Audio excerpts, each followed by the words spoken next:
Boa tarde, pessoal. Meu nome é Janaína Ferreira. Eu vou conduzir essa roda de conversa no dia de hoje, dia 16 de outubro de 2020, do segundo NSI. Nós teremos a apresentação de 6 trabalhos. Cada trabalho terá 10 minutos de apresentação.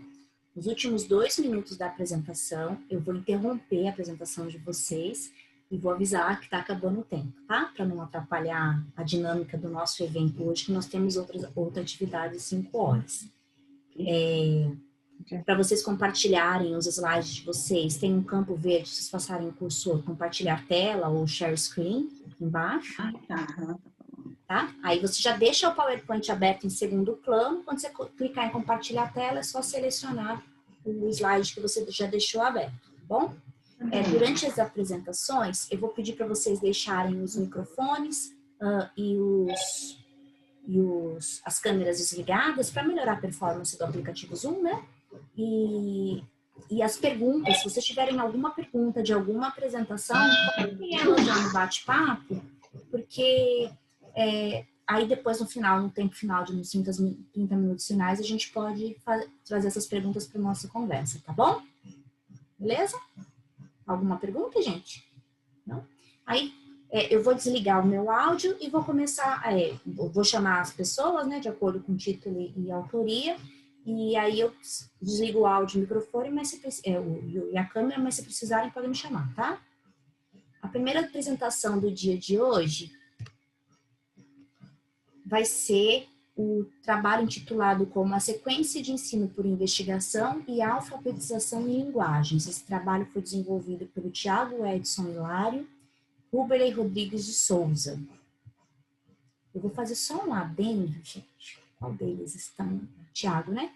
Vou fazer um adendo. Vocês estão dentro do quarto da minha filha, tá? E sejam bem-vindos, inclusive. Tem uma obra no quarteirão de trás que tá dando eco aqui dentro. Então, eu peço desculpa, mas eu não vou conseguir diminuir esse ruído, tá bom? Hilário, o tempo é seu, são 10 minutos, são 13h34, tá bom?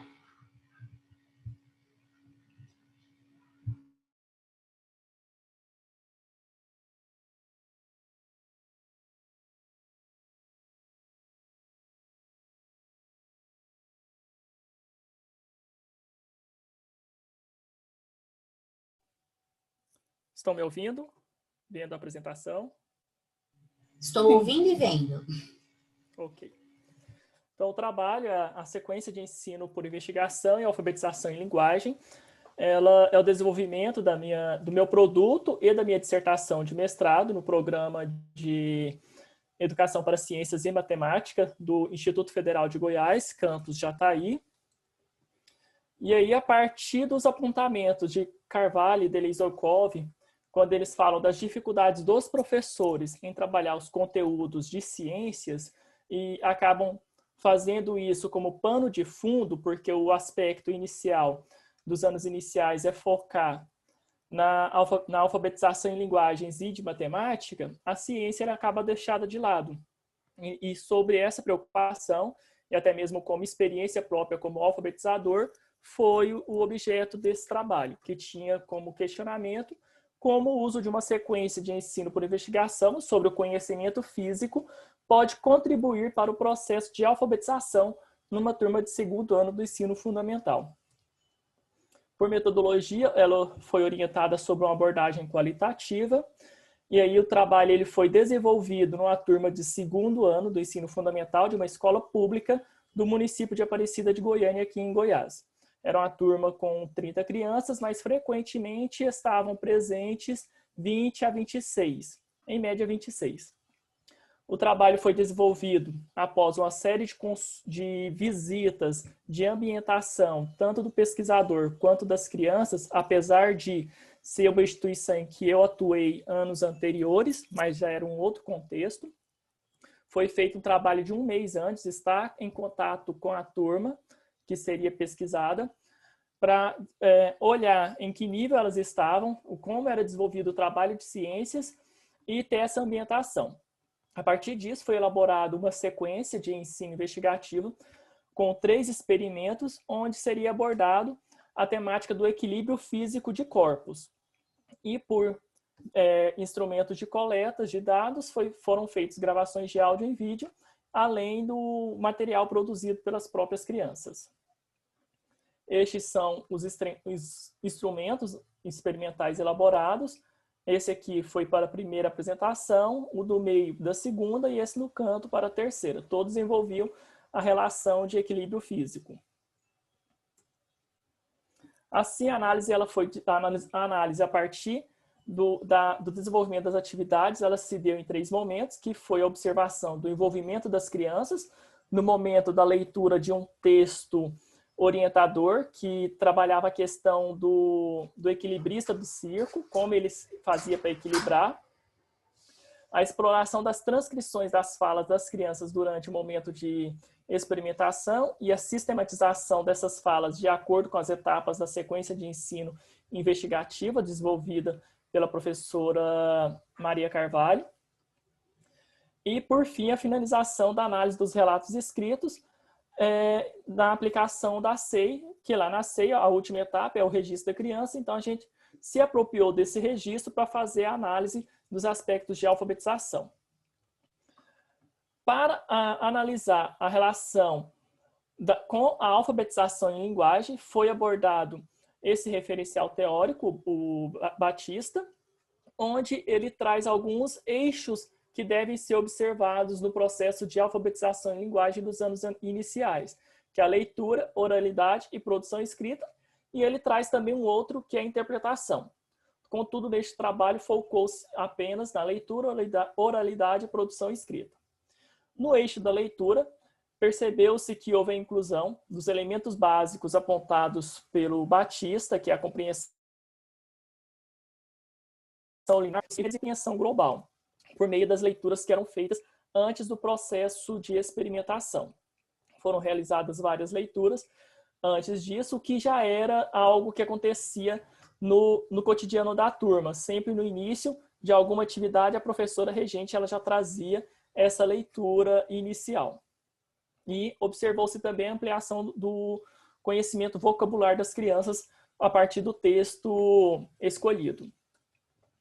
Em relação à oralidade, ela é o que esteve mais presente nesse processo de experimentação, porque na SEI a gente tem as fases de perguntar como e por que a criança chegou àquele resultado, e nesse debate a criança ela se vê na oportunidade de poder expor os seus argumentos.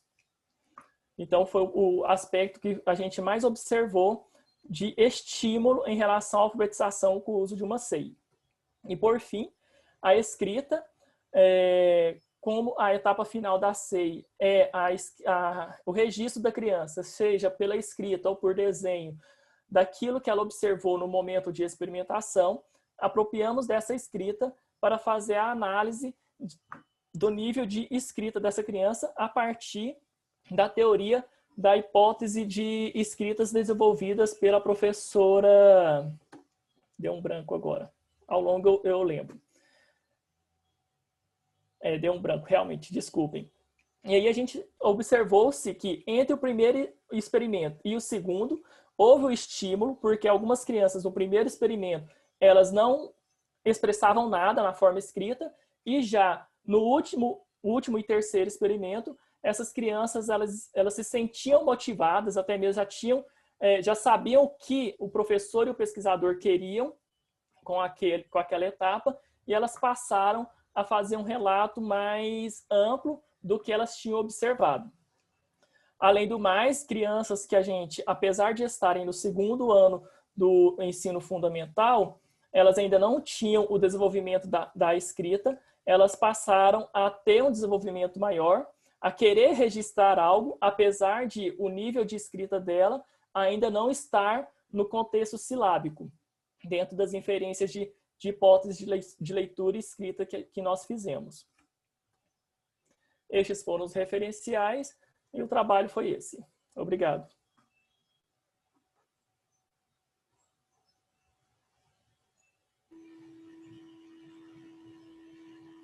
Muito bem, muito obrigada, parabéns, Hilário. Tiago Hilário, né? Isso. Vamos agora para a segunda apresentação. O título do trabalho é Análise da proposta de ensino de ciências da natureza por investigação no referencial curricular do ensino fundamental de Alagoas, não é isso? A autoria é Ana Júlia Soares Santana e Maria Daniele Araújo Mota. Quem irá apresentar, Guilherme? Sou eu. Opa, Ana Júlia? Isso. Tá bom, Ana Júlia. Ana Júlia, eu vou desligar meu microfone e minha câmera. Se você precisar, você pode chamar, tá? Começando a contabilizar seu tempo a partir de agora, são 13h43. Quando estiver faltando 2 minutos, eu te aviso. Tá bom? Boa apresentação. Certo. Boa tarde a todos e todas. Me chamo Ana Júlia, sou licenciada de Ciências Biológicas na Universidade Federal de Alagoas e autora do trabalho Análise da Proposta de Ensino de Ciências da Natureza por Investigação no referencial curricular do Ensino Fundamental de Alagoas, né, que contou com a coautoria e orientação da professora Maria Daniele Araújo Mota, que é docente da universidade. Então, o trabalho ele buscou responder à pergunta de pesquisa das possibilidades metodológicas que estão postas nos documentos educacionais. O ensino de ciências por investigação está presente de que forma?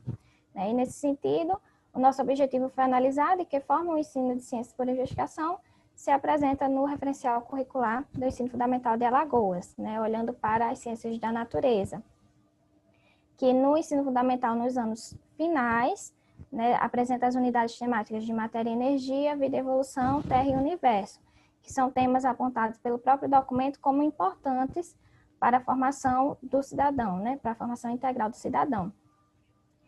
E ainda no documento tem um tópico que trata do letramento científico e do ensino por investigação como forma de desenvolvê-lo, né? E partindo das concepções de alguns autores e pesquisadores da área, o ensino por investigação ele visa, né, trabalhar o conhecimento científico, a ciência, bem como os aspectos que a compõem, né? Então, visa além dos conteúdos programáticos, dos conteúdos científicos, mas também a natureza desse conhecimento, né? A natureza da ciência. Então, a metodologia se deu pela abordagem qualitativa, foi uma pesquisa qualitativa, através da análise documental, né? Apontado por esses autores como uma técnica, né, valiosa na abordagem de dados qualitativos e também pelo seu caráter exploratório. Como resultados, nós tivemos o recorte de algumas atividades, né, propostas, que foram retiradas do tópico de desdobramentos didáticos pedagógicos do referencial curricular de Alagoas, e dispomos de uma tabela, né? E nessa tabela nós temos as atividades recortadas junto ao contexto em que ela estava inserida. Então, nós temos atividades com experimentação, projetos didáticos, resolução de problemas e aulas de campo. Então, a partir desses resultados, nós discutimos a presença de elementos de ensino por investigação nessas atividades, né, à luz de autores e pesquisadores da área.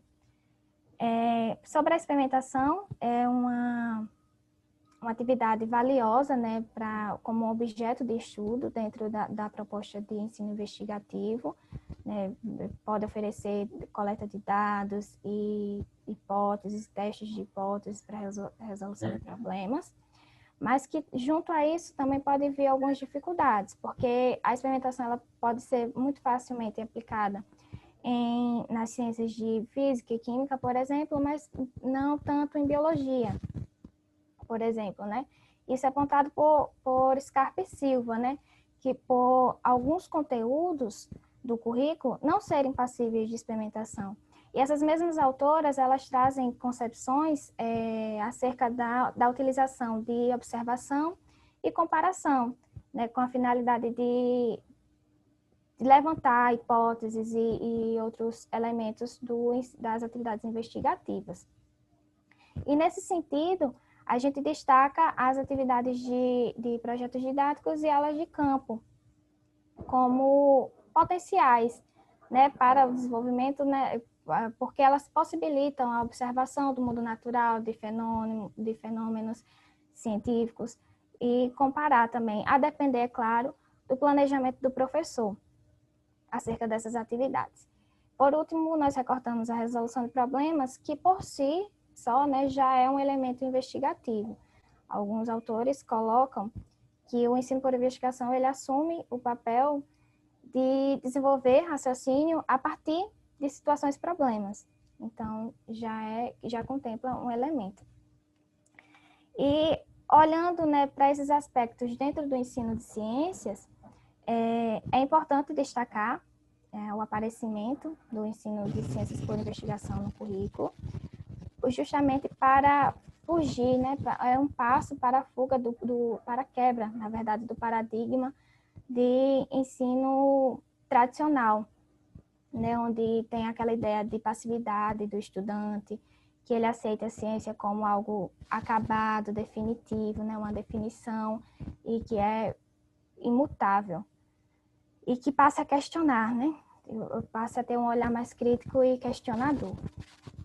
Então, nas nossas considerações finais, nós trouxemos aqui alguns apontamentos, que é o ensino de ciências por investigação como uma ferramenta a favor da promoção de uma aprendizagem que contemple conteúdos científicos e os aspectos, né, e processos que resultam nesses conteúdos, viabilizando meios para aprender ciências e aprender sobre ciências. Então, a ideia de trabalhar as práticas científicas e as práticas epistêmicas. E o outro apontamento é a importância do aparecimento do ensino por investigação, né, como eu já havia comentado, oferecendo maior aporte aos professores, né, para desenvolver, né, para o seu fazer pedagógico, né, para cumprir, então, com os objetivos dispostos no próprio referencial curricular, que está respaldado na BNCC, né, que esses objetivos é letramento científico e alfabetização científica. Então, eu concluo dizendo que o objetivo da gente foi alcançado, né, uma vez que a gente conseguiu, mesmo que de forma ainda superficial, identificar, né, alguns elementos de ensino por investigação no currículo, e destacando que ainda é necessário, né, fazer maiores pesquisas, maiores reflexões, né, acerca dessa temática. Essas foram as referências e obrigada pela atenção.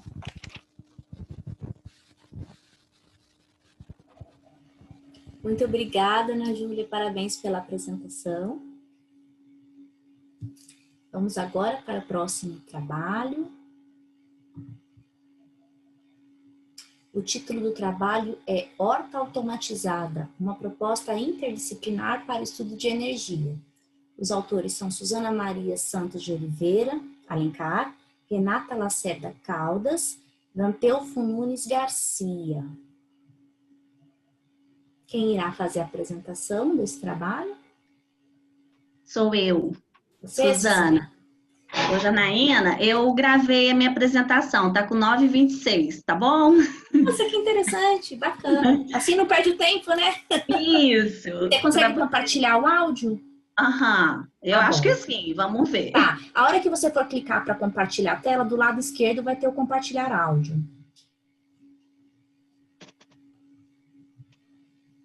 Tá aparecendo a tela? Tá. Aluno do Mestrado Nacional Profissionalizante em Ensino. Tá certinho, deu para ouvir. Então, Tá bom. O meu trabalho intitulado Horta Automatizada, uma proposta interdisciplinar para o estudo de energia, tem como orientadores doutora Renata Caldas e doutor Vanteufo Garcia. Segundo Santos e Motimer, a elite detém o conhecimento científico, e isso está cada vez mais nítido, né? Nós vemos um agravamento dos problemas ambientais e urge a necessidade muito grande da participação popular nas decisões públicas. Esse trabalho foi pensado para ser de uma forma presencial e, de acordo com a pandemia de 2020, nós desenvolvemos esse trabalho de forma remota e esse foi um grande desafio, devido à deficiência dos alunos em acompanhar as aulas.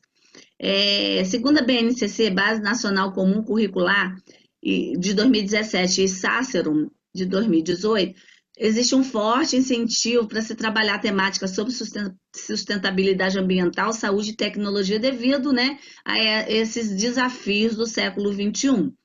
E tanto na BNCC como na Sácero, eles defendem a ideia de que o aluno é o centro de todo o processo escolar. Então, é escola, aluno e processo de socialização deste aluno. E o professor, qual é a função do professor? Apresentar a estratégia diversificada para que esses alunos consigam ser os autores dessa ação.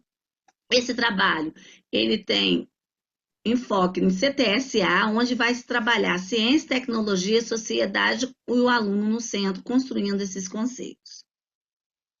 O objetivo geral deste trabalho foi investigar as contribuições para a aprendizagem significativa crítica de uma proposta didática com foco CTSA para o estudo da temática energia em nível fundamental 2 e no contexto da construção colaborativa de uma horta escolar automatizada. Os objetivos específicos foram analisar as contribuições da abordagem CTSA, analisar a aprendizagem conceitual, elaborar e aplicar a sequência didática, construir uma horta automatizada colaborativa, elaborar um produto educacional, tornar a aprendizagem significativa e crítica e proporcionar uma alimentação saudável. Minha fundamentação teórica está pautada na TAIS e na TASC de Moreira. A TAIS é de AUSP 2000, onde os princípios norteadores são reconciliação integrativa e diferenciação progressiva. Reconciliação integrativa nada mais é do que uma revisão para preparar o meu aluno para receber novos conceitos. E deve ser feita a diferenciação progressiva, ou seja, aumentar o grau de dificuldade a cada momento do processo. E as condições necessárias para que o aluno aprenda de uma forma significativa é que o material seja potencialmente significativo para ele e a disposição em aprender. E pela TASC de Moreira 2000, um novo conceito acontece quando se relaciona de forma substantiva e não arbitrária ao subsunsor, que é exatamente o que existe registrado na estrutura cognitiva do meu aluno.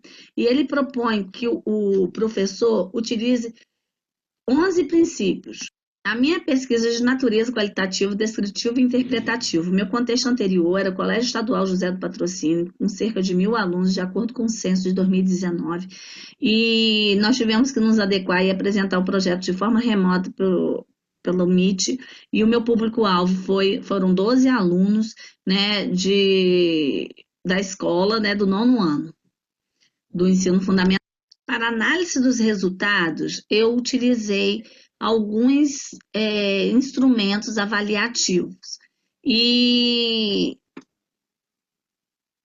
para analisar os questionários, eu usei Bardan em 3 fases, que é a pré-análise, o tratamento do material e separação, e depois a interpretação daqueles dados coletados, onde eu vou, depois de tratá-los, né, criando unidades e categorias, eu vou inferir e fazer, né, tirar as conclusões referentes àquelas unidades criadas dentro das respostas dos meus alunos ao questionário.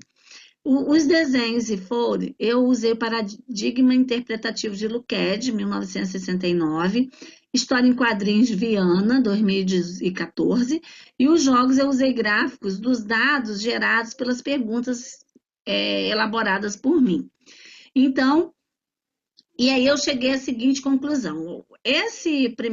Primeira coluna à esquerda é em relação à coleta de informações dos conhecimentos prévios dos meus alunos. Eu percebi que eles falavam em relação a uma horta, que foi a proposta minha, que a horta era importante porque davam alimentos saudáveis e nutritivos. Foi unânime essa resposta. Em relação à fonte energética, eles falavam energia solar, às vezes falavam energia química e até o gás carbônico como fonte de energia. E não sabiam descrever o processo da fotossíntese. Meio ambiente e ações sustentáveis usavam coisas, falavam, responderam em relação ao senso comum, né, falando que você pode pegar as folhas, jogar no solo e colocar num saco para que o lixeiro levasse e colocasse no lixão. Importância da luz solar para o planeta, falaram muito da importância em relação à vitamina D. E ficaram, né, limitado a esse conceito, que é muito importante, mas que eles não haviam maiores informações em relação à importância da luz solar. Então, no final, quando foi reaplicado o questionário, nós percebemos que eles já sabiam definir fotossíntese e citar, né, a principal importância dele para os vegetais e associar aos seres vivos, que é a produção de matéria orgânica, né? E aí, formando uma cadeia alimentar. Souberam falar dos fatores bióticos e abióticos necessários para que o fenômeno ocorresse. Na fonte energética, já falavam claramente que a fonte de energia para que os vegetais produzissem alimento, né, a matéria orgânica, era energia solar, que havia a transformação de energia solar em energia química e os processos de propagação que ocorria em todo o contexto da horta, né, que a gente trabalhou. Então, eles falaram da convecção, da radiação, né, e a condução que foi trabalhada no momento do cultivo, quando nós produzimos o humus. A energia solar falou da importância, associando ao fenômeno da fotossíntese, que sem a energia solar não existiria vida na Terra, porque não haveria base nutritiva de toda a cadeia. E em relação ao meio ambiente, falar de como a gente pode preservar as ações sustentáveis, relacionando, né, a questão de reaproveitar a matéria orgânica na produção de humus, falaram da questão de reaproveitamento do lixo, do que seria lixo, como, por exemplo, garrafa PET para a produção de uma irrigação sustentável. E o que mais me surpreendeu foi que eles alcançaram realmente o foco em CTSA, que era o nosso objetivo do projeto, que no momento que eles associam a tecnologia ao projeto, eles falam claramente que não é necessário grandes recursos para que se possa ter uma tecnologia avançada e sustentável, tá? Então, isso foi muito interessante e me mostrou que houve uma aprendizagem significativa, crítica, e que o material realmente foi potencialmente significativo para o meu aluno. E as minhas considerações finais foi que o meu material foi realmente potencialmente significativo, o que despertou o desejo de aprender. O meu aluno se tornou protagonista, ele investigou e passou a ser um crítico do meio ambiente, mudou de postura e interviu de uma forma brilhante. Essas são as minhas referências e obrigado.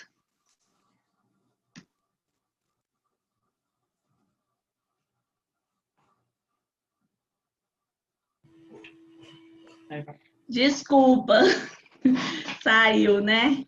Não, sem problemas. Obrigada, Suzana. Parabéns pela apresentação. Vamos agora à apresentação do quarto trabalho, que é a utilização, o título é a utilização de um laboratório investigativo para o ensino de conceitos da eletrodinâmica. Esse trabalho de autoria do João Mauro da Silva Júnior. Boa tarde. Olá, João. Me ouvem bem? Estou te ouvindo direitinho. São 16 Deixa eu tentar... minutos, tá? Vamos lá, compartilhar a tela rapidinho então aqui. Você precisa de ajuda? Não, acho. Bom. Deu. Deu aí? Uhum. Ótimo. Então vamos lá, gente. Mais uma vez, boa tarde a todos. Eu sou o João Mauro, aqui do Instituto Federal do Espírito Santo, né? Especificamente no campus lá em Colatina. E eu quero dizer essa minha experiência que eu tive aplicando a ideia do laboratório investigativo. Na introdução, eu quero destacar algumas coisinhas que, de certa forma, parecem óbvias muitas vezes na nossa prática docente, porque quando você conversa muitas vezes com muitos professores, né, a maioria vai dizer que o laboratório é importante sim para a gente trabalhar ou estudar, né, e estudar sobre ciências, né? Parece que laboratório é assim, é o diferencial de tudo, né? Mas existem várias visões, na verdade, sobre isso, né? Alguns entendem que o laboratório tem funções diferentes e como eles são utilizados, essas funções, essas utilizações são bem discutidas também. Mas aí a gente cai no laboratório investigativo, né? Que é o nosso foco aqui, né? Por que isso? Né? Eu sempre me perguntei assim, quando eu estive estudando, em especial no meu mestrado sobre o ensino por investigação, pude estudar um pouco, a minha pergunta, a minha visão era, quando a gente lê a literatura, eu caí na seguinte situação, eu percebi que não tinha quase nada, não tem quase nenhuma proposta de realização do laboratório investigativo e uma proposta assim que eu veja que várias pessoas utilizaram, têm utilizado, né? Mas enfim, e eu falei, poxa, vamos ver realmente isso na prática, como é que a gente funciona e como é que vai funcionar esse laboratório investigativo, né? E aí depois que eu terminei o mestrado, né? Mas isso já tem 4, 5 anos, mas eu decidi, há mais ou menos 1 ou 2 anos atrás, fazer o laboratório investigativo com minhas turmas, né?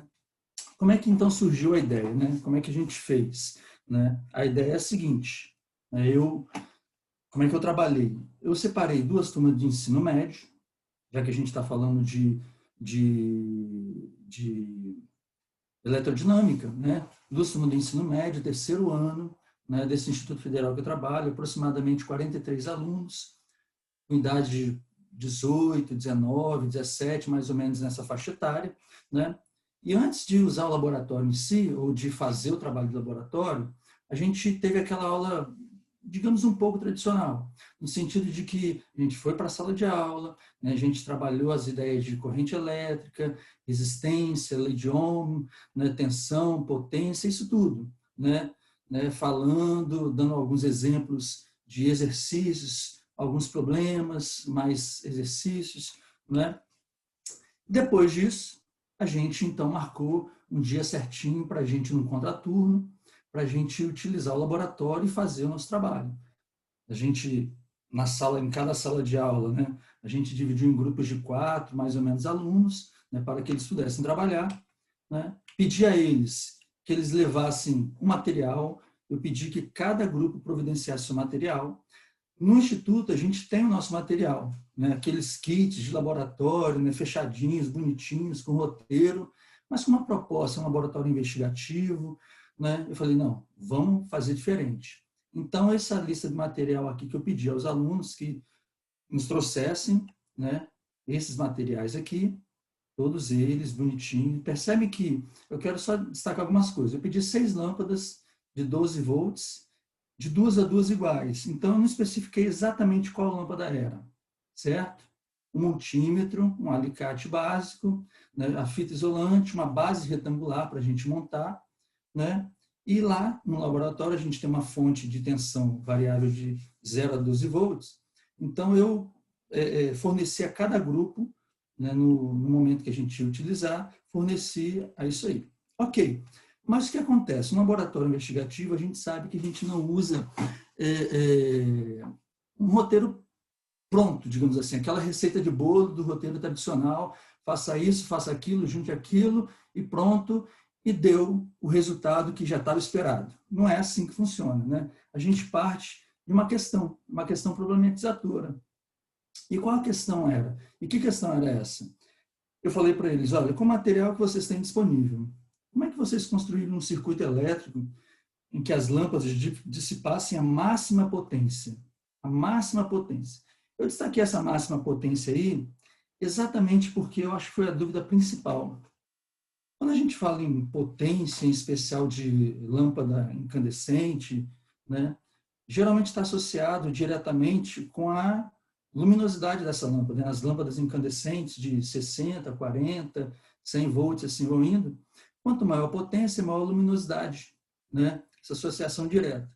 Mas os alunos não conseguiam fazer diretamente essa associação. Ou seja, a pergunta era basicamente a seguinte: eles tinham que montar o circuito, mas para ter a máxima luminosidade, o mais claro possível. Essa era a ideia, né? Beleza. Chegando no dia, né? O que aconteceu? Os alunos, eles queriam chegar lá e já montar. Eles acharam que a gente ia fazer o seguinte, ia chegar lá, ia já montar tudo e pronto, aquela aula tradicional que talvez eles sejam acostumados também. Mas não foi isso que aconteceu. Com essa discussão, com essa questão posta para eles, né, eles primeiro precisaram discutir em grupos, achar uma resposta. Essa resposta eu deixei que eles discutissem, poderia ser uma resposta matemática, poderia ser uma resposta, digamos assim, lógica, que eles entendessem o caminho, me explicassem. Eles tiveram uma discussão. Essa discussão demorou praticamente uma aula. Então, na primeira aula, eles tiveram, entre aspas, o azar de não fazerem nada a não ser essa discussão, né? Para muitos foi decepcionante, entre aspas, né? Porque eles não botaram a mão na massa, digamos assim, para construir o circuito. Eles simplesmente tiveram que fazer as hipóteses, pensar nos dados, né? Conversar entre eles, buscar ali aquelas ideias em grupo, aqueles procedimentos que deveriam fazer. E depois disso, eu tinha que me apresentar. Eles me apresentavam, a gente discutia, a gente chegava, bom, será que vocês entenderam que é isso mesmo? Realmente é isso que vocês entenderam? Eles me explicavam, beleza. Então, agora, depois que vocês chegaram na definição, no entendimento, né, aí sim, eu vou montar. Por questão de tempo, né, e de espaço também, eu trouxe apenas dois exemplos aqui, olha só. Nesse primeiro aqui da esquerda, não sei se vocês conseguem ver bem, nós temos aqui lâmpadas em paralelo aqui, em série aqui, e outro ramo aqui em paralelo, ok? De 2 a 2 em paralelo aqui, ó. Paralelo, paralelo, paralelo, certo? Aqui o desenho não está muito bem, mas a gente tem as 6 em paralelo, né? As 6 lâmpadas em paralelo. E aí, né, a gente ficava discutindo as variáveis, se o fio que eles trouxeram era um fio adequado ao experimento, se eles escolheram as lâmpadas corretamente ou não, o porquê que uma ficou mais clara, outra mais escura, e assim a gente ficou discutindo. A gente discutiu sobre a potência, sobre essa questão da luminosidade relacionada com a potência da lâmpada. Interessante que os alunos, a gente tinha aquele estudo tradicional inicial que eu relatei, mas quando a gente chegava ali na prática, eles não entendiam que existia uma corrente elétrica ali naquele fio passando, alguns falavam, aquele negocinho passando aqui, eu falei, que negocinho não, vamos acertar isso. Então, eles inicialmente não conseguiram traduzir isso aí daquela teoria para essa prática, né? E a gente foi discutindo, né? E essa discussão, deixa eu chegar nas considerações aqui finais. Interessante, eu quero destacar para vocês que essa discussão e esse laboratório, a gente demorou. Deixa eu só colocar aqui, ó. Não, depois eu falo do laboratório. Deixa eu falar das considerações finais na ordem que eu botei, desculpa. Então, a primeira dificuldade que eu encontrei dos alunos para o trabalho do laboratório foi que eles estão acostumados a fazer o laboratório tradicional. Seguir aquela receita de bolo, aquela sequência. Faça isso, junte aquilo, que você vai ter isso. Se você não tiver isso, está certo ou está errado. E o objetivo principal do laboratório não é falar o certo e o errado. Lógico que a gente discutiu o porquê estava certo ou errado, o porquê a lâmpada brilhou mais ou menos. Isso tudo foi discutido, né? Mas o objetivo ali não foi simplesmente esse, né? Não foi discutir o certo e errado, como talvez um laboratório tradicional fala assim, ó, vamos calcular o G, né? Então, o G tem que dar 9,810. Aí você junta isso, junta o comprimento do pêndulo, né, mede o tempo e tal. Né? Mas o objetivo não era esse. O objetivo é exatamente discutir sobre essas questões. Né, Licença, João. Nós já alcançamos o tempo, tá? Então deixa eu terminar rapidinho. Não, termina direitinho. Tá só avisando. Tá ótimo, desculpa. Né? Uma dificuldade dos professores, ou melhor, eu professor, eu digo que eu quero chamar a atenção, né, é o planejamento dessa atividade. A nossa atividade demorou 5 aulas, 5 aulas, entre a ideia inicial, a concepção ali no laboratório, até a gente chegar no final, né? Extremamente demorado, diferente de um laboratório tradicional. Isso até mesmo porque, às vezes, eu abrangia as discussões, né? Então, esse é um ponto a destacar, né? Foi o que eu coloquei aqui, ó, 5 aulas de 50 minutos. E uma pergunta que eu quero deixar aqui no ar para a gente pensar é, que eu lancei no início, por que a gente não tem tanta literatura assim sobre o uso, a prática? O porquê? Né? Eu fiquei pensando, já que o laboratório, já que nós estamos falando sobre ensino por investigação, ele instiga o aluno a pensar, fazer hipóteses, coletar os dados, pensar sobre os dados, né, tirar as conclusões e compartilhar essas conclusões, o porquê a gente não tem essa literatura mais abrangente. E é isso. Essas são as minhas referências e eu agradeço a todos aí pelo compartilhamento dessas ideias e trocas aqui. Bacana, João. Obrigada. Parabéns pela apresentação, tá? Nada. Ok. Vou sair aqui.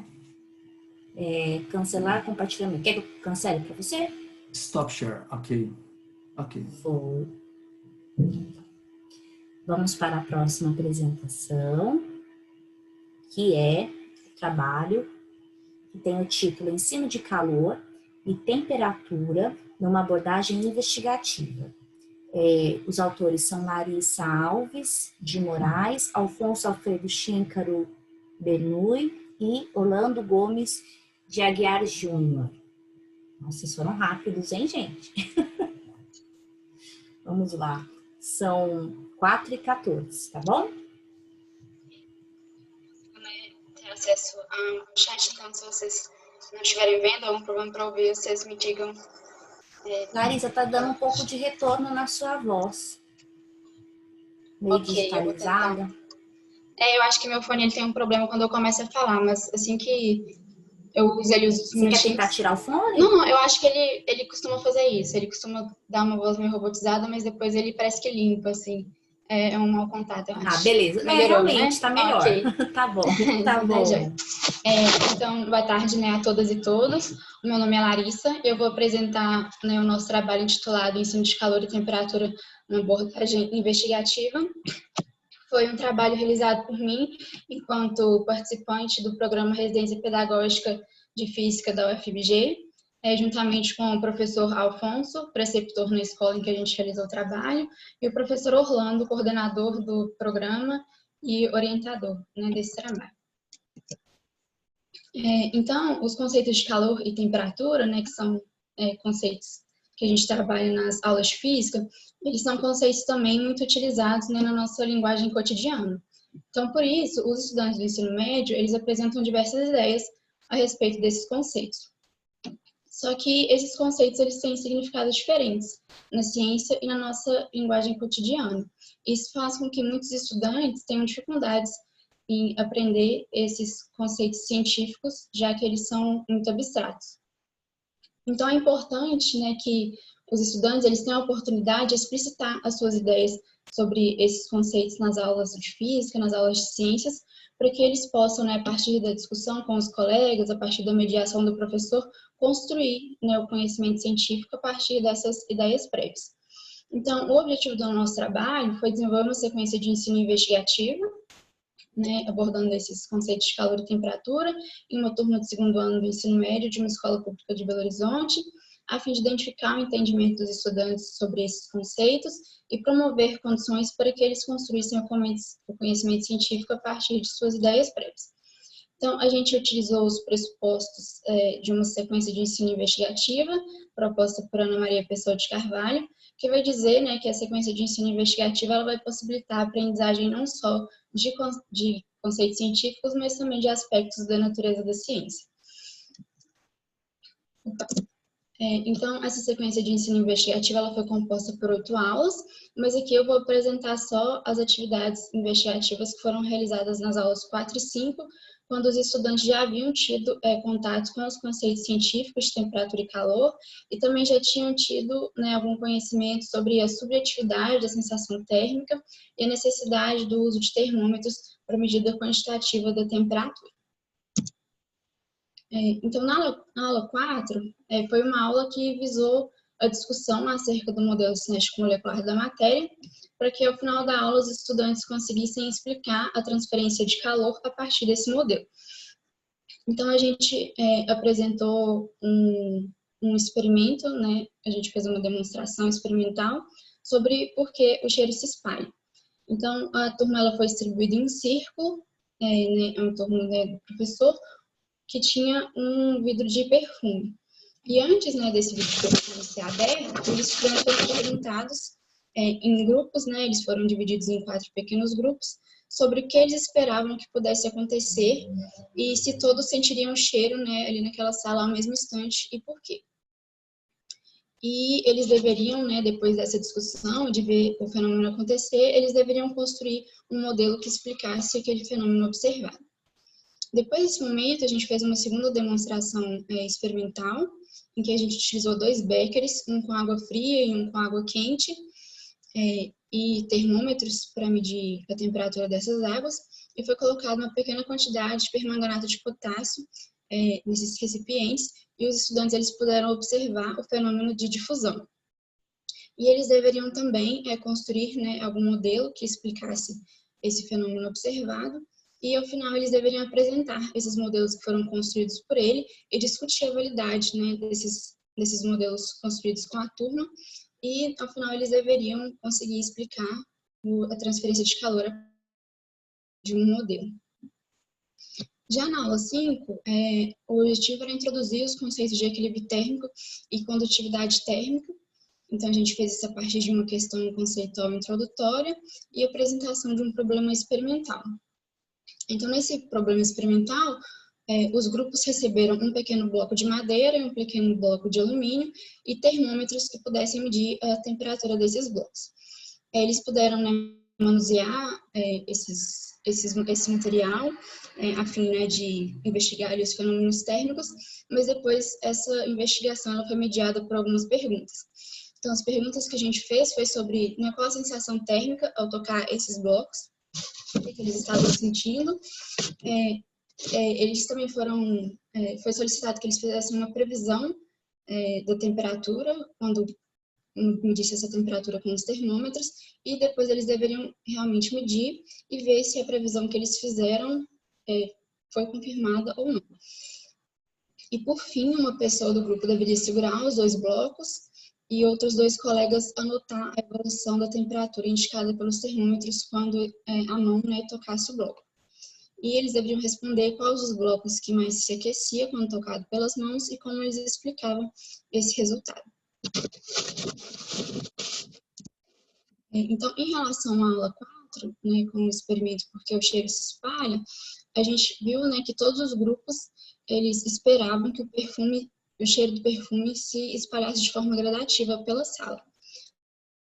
Fizeram alguma justificativa do porquê que eles achavam que isso aconteceria. E eles disseram que seria devido à corrente de ar.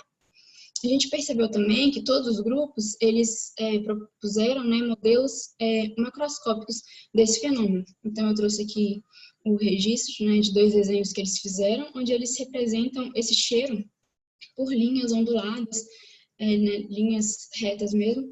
Então, a gente percebe que os estudantes, eles são familiarizados com a representação macroscópica, né, do mundo, e eles não têm tanta familiarização com a representação microscópica dos fenômenos que a gente observa diariamente. Em relação ao experimento 2, que era um experimento, né, que tinha o objetivo mesmo de direcionar eles para o conhecimento científico, alguns grupos, né, continuaram fazendo uma representação apenas macroscópica. Eles apenas, como grupo 1 e 3, eles apenas descreveram, né, o que eles observaram. Então, eles observaram que na água fria o permanganato de potássio não se dissolvia tanto quanto na água quente, mas não explicaram o porquê. Mas em 2 outros grupos, os estudantes já conseguiram levar, né, o raciocínio mais para o lado científico e, inclusive, um deles, né, está aqui registrado o desenho, representou as moléculas de água por pequenas bolinhas e o permanganato de potássio por linhas, e representaram aqui na água quente essas moléculas elas estão mais afastadas, mais agitadas, enquanto na água fria essas moléculas estão mais juntas e têm menos movimentação. Então eles vão, né, usar aí o modelo científico. Na aula 5, né, que foi o experimento com os bloquinhos de madeira e alumínio, todos os grupos eles disseram, né, que tiveram a sensação do bloco de alumínio parecer mais frio do que o bloco de madeira. Licença, Larissa. Estamos Ok. quase no final, tá? Ok.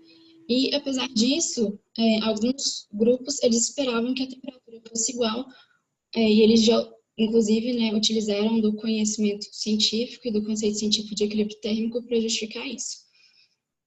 E os grupos que não tiveram as suas previsões confirmadas, eles precisaram de mais discussão para entender o porquê que a previsão deles não foi confirmada. Em relação à evolução da temperatura, todos os grupos observaram que o bloco de alumínio aquecia mais rápido e eles utilizaram do conceito científico de condutividade térmica para explicar isso. Então, o que a gente percebeu,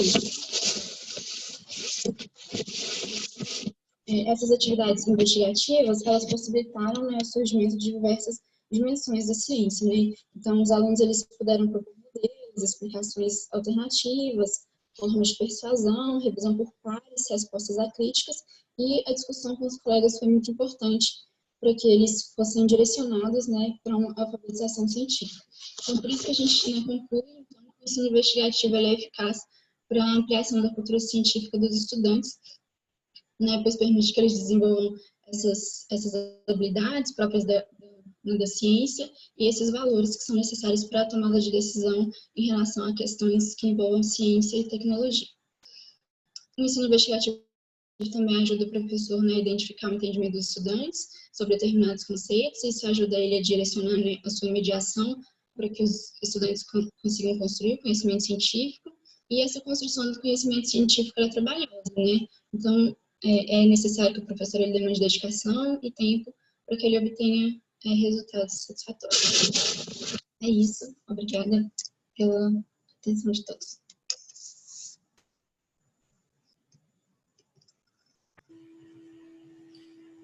Muito obrigada, Larissa. Parabéns pela apresentação, viu?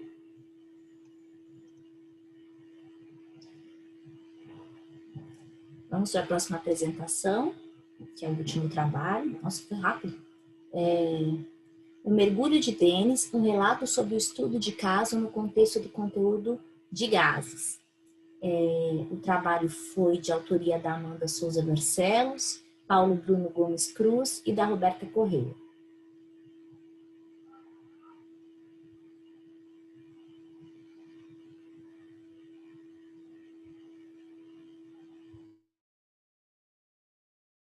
São 4h25. Estão ouvindo, gente?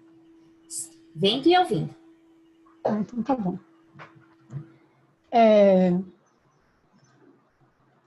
Então vamos lá. Como já foi apresentado, o trabalho se chama O Mergulho de Denis, um relato sobre o estudo de caso no contexto do conteúdo gases. Eu sou Amanda Souza Barcelos, mas eu escrevi junto com o Paulo sobre a orientação da professora Roberta. Qual foi o contexto desse trabalho, né? Eu acredito que um dos grandes problemas enfrentados pelos professores de educação básica hoje é a falta de motivação dos alunos. Motivar os estudantes faz parte do processo de ensino e aprendizagem, já que um estudante não motivado, ele apresenta grande dificuldade de se apropriar do conteúdo estudado. A ausência de motivação, ela pode se relacionar a várias coisas, mas uma delas que nós acreditamos é que o uso constante de uma abordagem tradicional, uma abordagem que apresenta o conteúdo de forma não contextualizada e sem o compromisso de realizar conexões com a realidade dos estudantes, pode ser um gatilho para desenvolver essa falta de motivação. Então, uma das estratégias que pode ser utilizada para favorecer a motivação dos estudantes no ensino de química é exatamente trazer o significado para o conteúdo. por meio de situações reais ou não, situações simuladas também são válidas, mas situações que contribuam para o entendimento dessas relações existentes entre o conhecimento químico e o cotidiano. Então, nós acreditamos, né, que a falta de motivação ela está dentro desse contexto do ensino descontextualizado. E com essa situação, né, de a professora ter uma turma em que a maioria dos alunos eram desmotivados, surgiu, então, as seguintes situações. Nós acreditamos que a solução para esse problema da falta de motivação, ela parte da mediação do professor, porque o professor ele tem a oportunidade de formar um cidadão mais crítico, ético e independente intelectualmente, assim como é recomendado pelas leis das diretrizes e bases da educação nacional, a LDB. E tal recomendação, ela também é encontrada na literatura, porque existem trabalhos que afirmam que durante o ensino de conhecimentos científicos é necessário ensinar aos alunos não somente o conteúdo, mas também como pensar para aquele conteúdo. Nós acreditamos, então, que a repetição de discursos de autoridades não é suficiente para criar esse cidadão crítico, sendo necessária, então, a utilização de metodologias que tornem o aluno protagonista do processo de ensino e aprendizagem. Nesse sentido, o estudo de casos ele se apresenta como uma estratégia útil que pode favorecer o desenvolvimento de habilidades, como trabalhar em grupo, argumentar, além de contribuir para a aprendizagem dos próprios conteúdos da química. Então, a gente apresenta estudos de caso como uma possibilidade, sendo ele uma variante da aprendizagem baseada em problemas, desenvolvida por Barros e colegas em 1969, em um curso de medicina na Universidade de Manchester, no Canadá. O estudo de caso surge, então, nesse contexto, mas essa metodologia ela se expande muito e começa a ser usada em outras instituições de ensino em diferentes contextos, como surge na escola de medicina, mas então passa também para cursos de economia, engenharia, arquitetura. E aí existe uma literatura, né, que acredita que foi essa propagação rápida que contribuiu para que existam tantas variantes da BP como a gente tem hoje.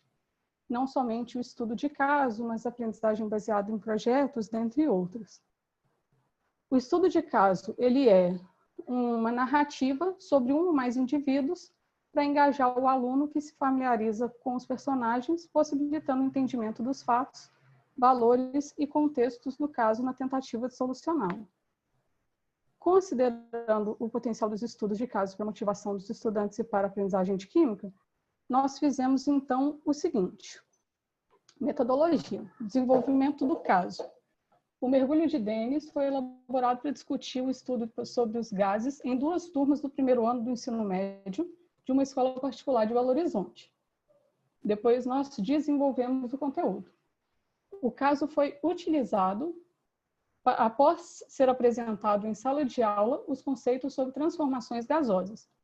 Então, assim como o outro colega aqui apresentou antes de mim, nós primeiro tivemos uma discussão formal sobre o conteúdo e o caso ele foi utilizado como uma aplicação. E aí vem a terceira etapa, então, a aplicação do caso. As 2 turmas foram separadas em grupos de 5 ou 6 alunos e tiveram 50 minutos para resolver o caso. 50 minutos cada uma das turmas. Eles podiam consultar a professora, a internet, o livro e o caderno na resolução do caso, mas não podiam trocar informações entre os grupos. Vale destacar que no decorrer da atividade, a professora visitou todos os grupos para escutar as hipóteses elaboradas e, quando era necessário, ela fazia perguntas para instigar e orientar, direcionando o raciocínio dos grupos e a resolução do caso. E aí o caso era mais ou menos o seguinte. Tinha um menino que ele era aprovado, um menino chamado Dennis, né, por isso que chama o mergulho de Dennis, que ele, após ser aprovado no vestibular para cursar biologia marinha, a família presenteia ele com um mergulho lá em Búzios. Esse contexto de Búzios ele foi escolhido porque, naturalmente, no segundo ano, os alunos dessa escola fazem uma excursão para Búzios, e aí no primeiro ano tem uma grande euforia e expectativa para chegar no segundo ano e ir para Búzios fazer esse mergulho. Então, esse menino vai para a viagem e não presta atenção no curso que tem com as instruções de quando se deve puxar, soltar o ar, ou velocidade de subida no retorno do mergulho, entre outras várias informações que o texto traz, e ele não presta atenção porque ele está ansioso. Aí tem um parágrafo no caso que envolve o leitor com a emoção, com tudo que ele vê quando ele mergulha, como que ele está feliz de estar fazendo aquilo, mas de repente surge um bicho enorme aparece, e esse menino precisa fugir do bicho. Na história, o Denis enche o pulmão e sobe o mais rápido que ele pode para fugir do bicho. E quando ele está quase chegando no barco, ele morre. Aí, a autópsia do corpo de Denis descobre que o pulmão dele explodiu, e a família dele fica desesperada, pensando que pode ter sido culpa, né, da equipe de mergulho, e ela decide contratar na internet uma equipe para resolver esse caso. Para isso, ela lança 2 perguntas, ambas relacionadas ao conteúdo de gases, uma relacionada a calibrar pneu e a outra sobre levar uma latinha vazia em um mergulho. E aí os alunos teriam que responder essas 2 perguntas, porque quem respondesse melhor teria a resolução do caso lida, né? E todos, então, também deveriam resolver o caso, que, no fim, era descobrir o motivo de o pulmão de Denis ter explodido. Esse caso completo ele está no trabalho, então depois nos anais, quem tiver interesse pode consultar. Licença, Amanda. Chegamos aos 8 minutos, tá? Ok. Mas pode ficar à vontade. Então, do relato de experiência, né? Eu acho que os 3 principais resultados que a gente pode destacar é a melhora no desempenho, o aumento na participação e o aumento da concentração. E isso foi evidenciado porque os alunos ficaram mais concentrados na resolução do caso em comparação a outras atividades dadas em exercícios do livro. Os alunos eles discutiram dentro do grupo possibilidades de resolução, mesmo alunos que normalmente não participavam das aulas tradicionais. Durante o fechamento do conteúdo em aulas posteriores, vários alunos lembravam do caso e associavam aos exercícios que a gente fazia em sala. E o desempenho dos alunos nas avaliações seguintes melhorou. Eles vinham com uma média de rendimento baixa, mas o desempenho ele melhorou, e inclusive em relação à turma de primeiro ano de 2018. Essa turma era de 2019, né? Então, comparado com 2018, eles também foram melhores. E aí, como considerações finais, eu acho que cabe considerar que, assim como também apontavam alguns trabalhos na literatura, o caso contribui para o trabalho em grupo dos alunos, além de favorecer a aprendizagem dos conhecimentos científicos e de ter contribuído para aumentar a participação e interesse dos alunos. E nós acreditamos também que esse trabalho contribui para a literatura existente, porque ele apresenta para os professores que buscam alternativas de ensino, que são norteadas por metodologias mais ativas, um caso já desenvolvido e aplicado em sala de aula, e que teve sucesso naquele contexto, dando ao professor a possibilidade de avaliar a viabilidade do uso desse caso no seu contexto de trabalho, mas não garantindo sucesso no caso dele, né? Então, muito obrigada pela atenção de todos. E essa foi a referência bibliográfica que a gente utilizou, sendo a principal Sá Francisco e Queiroz. Muito legal, Amanda. Muito obrigada pela apresentação, viu? Parabéns. Bom, pessoal, gostaria de parabenizar e agradecer a apresentação de todos vocês, todos os trabalhos que eu li e que eu assisti a apresentação aqui, com certeza trouxeram uma contribuição muito importante para a minha prática docente enquanto professora. Enquanto eu lia esses trabalhos, eu fui anotando coisas que eu poderia perguntar, não no sentido de questionar pela apresentação, mas de se eu fosse implementar isso na minha prática, qual que deveria ser meu olhar, quais são as dicas que vocês me dão. Então, eu vou trazer primeiro as perguntas que estão aqui no bate-papo, e se sobrar tempo eu coloco as minhas perguntas também, tá bom? Só um minutinho.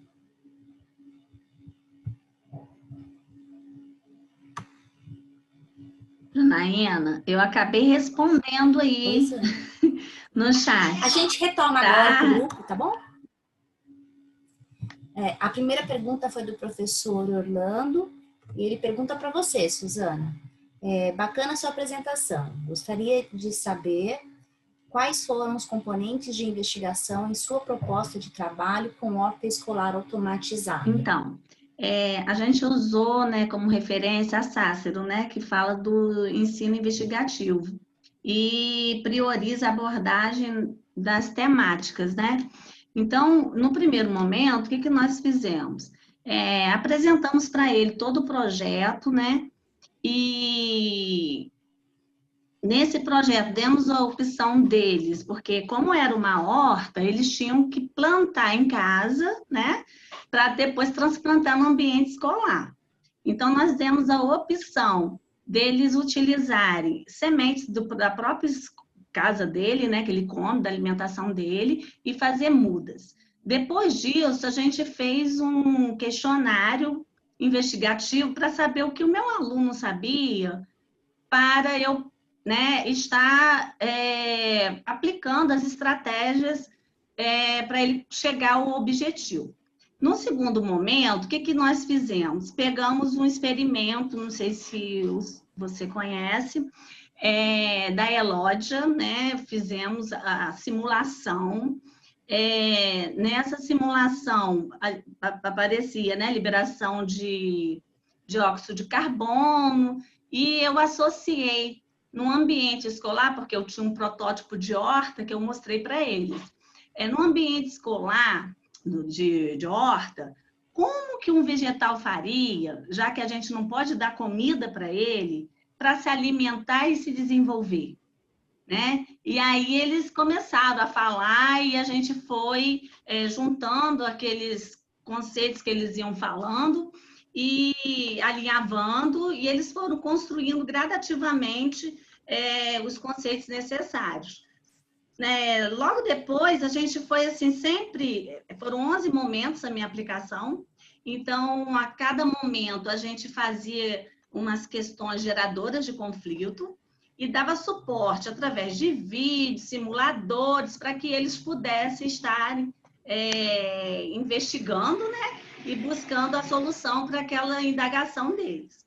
Além disso, nós fizemos o plantio, o transplante. Então, nós fomos lá para a horta, para a escola, mesmo na pandemia, tomando todos os cuidados.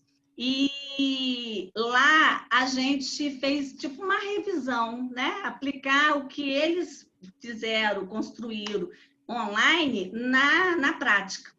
E aí vimos que eles realmente sabiam, e para a gente verificar isso, eu pedi que eles fizessem um vídeo do cultivo que eles tinham escolhido e mostrasse o valor nutritivo, quais eram as condições necessárias para que ele pudesse desenvolver aquele cultivo. E assim foi. Nós fomos construindo, e no 10º momento, nós vimos a problemática de molhar, né, irrigar essa horta, porque nós não tínhamos uma pessoa para fazer isso. Nós não podíamos estar vigiando, né? E aí nós propomos um sistema automático, onde eles não tinham condições, que foram no 9º ano, né? De estar fazendo a programação. E usamos, então, a biblioteca do Arduino, e com a ideia deles, né, que foi uma dupla que ganhou, usamos garrafa PET e automatizamos a horta. E aí teve alguns probleminhas que eles investigaram e a gente conseguiu corrigir. Tipo assim, encharcou o solo, aí vimos que aquele projeto não estava muito legal, eles voltaram no colégio, botaram uma garrafa só, que no início botaram 12, e aí a gente foi só investigando e corrigindo as coisas, né, que não deram certo. Então, foi isso. Consegui responder? Professor, respondeu? Esclarecendo aqui, a elódia é uma planta aquática. Aquática. É. O objetivo é evidenciar trocas gasosas, né? Também. Eu botei o bicarbonato de sódio e aí liberou o gás carbônico com a luz artificial da lamparina que eu usei aqui, né? Luminária. E aí eles foram observando pela câmera e a gente foi questionando e a gente seguiu adiante. Foi muito bacana. Perfeito. Bacana. Obrigada. Suzana, eu vou aproveitar e vou fazer uma pergunta para você. Eu também trabalhei com horta escolar, acho que foi o último grande projeto que eu desenvolvi na escola e eu tive, o meu maior problema foi a irrigação. E eu queria verificar contigo como é que foi essa questão do problema da irrigação, como é que vocês chegaram na questão da automatização. Foi você que apresentou para os alunos a proposta da programação, do uso do Arduino, ou foram os alunos que ouviram falar de alguma coisa que poderia ser uma solução e tentaram outras coisas antes de ir para o Arduino?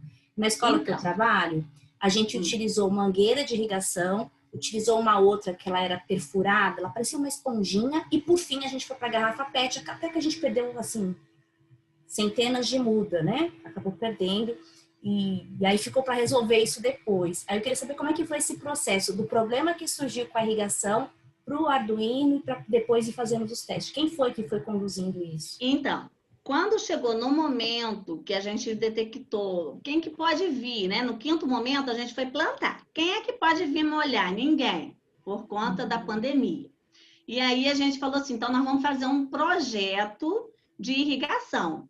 E esse projeto de irrigação, o desafio de vocês é utilizar o Arduino, eu dei a dica, né? O Arduino, a válvula solenoide e o sensor de umidade. Aí, cada dupla, eles fizeram em dupla, montou o seu projeto. Aí teve vários projetos, garrafa PET, até sem Arduino eles fizeram.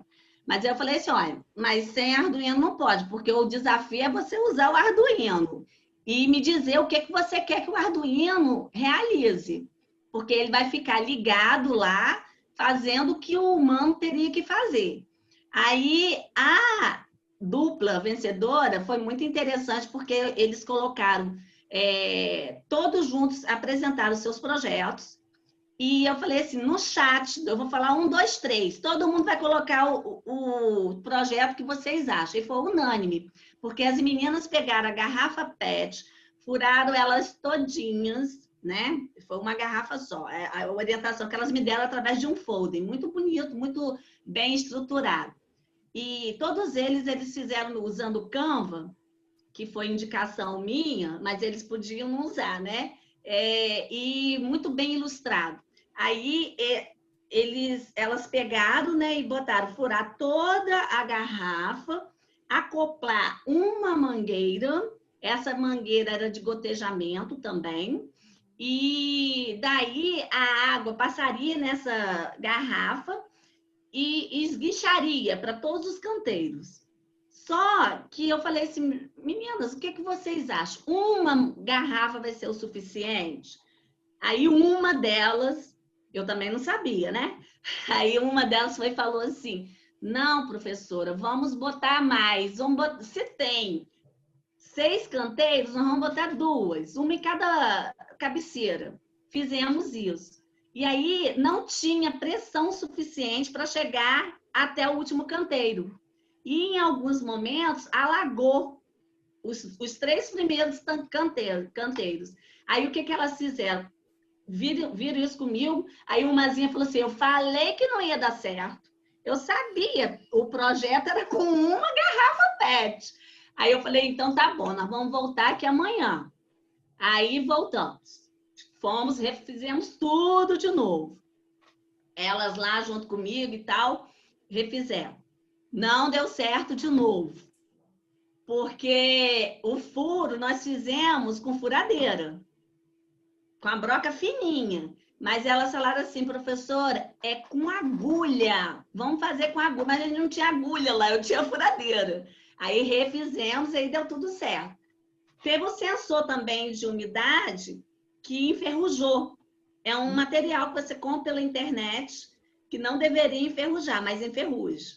Enferrujou depois. Aí, com o auxílio de um professor, ele ainda não publicou o trabalho dele, ele fez um sensor com prego galvanizado. Que esse sensor funciona o seguinte, ele fica enterrado no solo. Quando o solo está com baixa umidade, ele abre a válvula solenoide, que é uma torneira elétrica, né? E molha toda a plantação. Com essa que fica ligado direto na torneira, com a mangueira. E quando está úmido, né? A umidade que eu programei lá, porque eu que programei, ele só me falava. E aí ele para de descer água. Então, fica direto ligado. E eu, de vez em quando, eu vou na escola, dou uma olhada para ver se está precisando fazer capina, né? Porque precisa, né? Isso aí a gente tem que fazer mesmo manualmente, mas sempre mandando foto para eles, que eles perguntem se está funcionando tudo direitinho, acharam incrível o trabalho funcionar, né? A irrigação automática. Então, eu acho que você poderia corrigir dessa forma. Assim que acabar a pandemia e voltar para a escola, eu vou lembrar de você, viu? Muito obrigada. Muito obrigada. E é barato, é um recurso barato, né? Eu acho que eu gastei, uns R$100. E a escola, né, quando chegou junto também, não é caro o Arduino. E tem a biblioteca, quer dizer, você não precisa ser uma engenheira elétrica para poder programar.